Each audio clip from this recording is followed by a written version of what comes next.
Everyone in my town thinks I'm a monster because I bankrupted the local hero. My grandfather was a quiet man who lived in the same house for 50 years.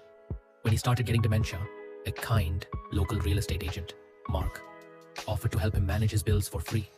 Everyone in town loved Mark. He donated to the church, coached Little League, and was the golden boy of our community. I came home from the military to find my grandfather living in a house with no heat and an empty fridge. I looked at his accounts and realized Mark hadn't been helping. He had systematically transferred every cent of my grandfather's life savings into a shell company. He even had a signed document, signed by a man who didn't know what year it was, giving Mark the house upon his death. I went to the local police. They laughed. They told me Mark was a pillar of the community, and I was just a bitter grandson looking for an inheritance. Mark even went on Facebook and posted about how I was harassing him, turning the whole town against me. I was getting death threats at my door while my grandfather sat in the dark. I didn't call the cops again.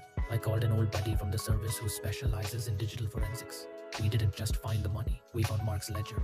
It turned out he wasn't just robbing my grandfather. He was doing this to 12 other seniors in town. Instead of going to the police, I printed every single bank statement, every fake contract, and every text message. I didn't post them online.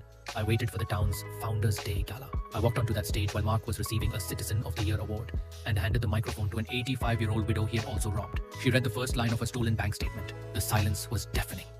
Mark tried to sue me for ruining his life, but he's currently serving 15 years for elder fraud. The town still hates me because I destroyed their local hero. But every time I see my grandfather sitting in his warm house, I know I'd be the villain again in a heartbeat.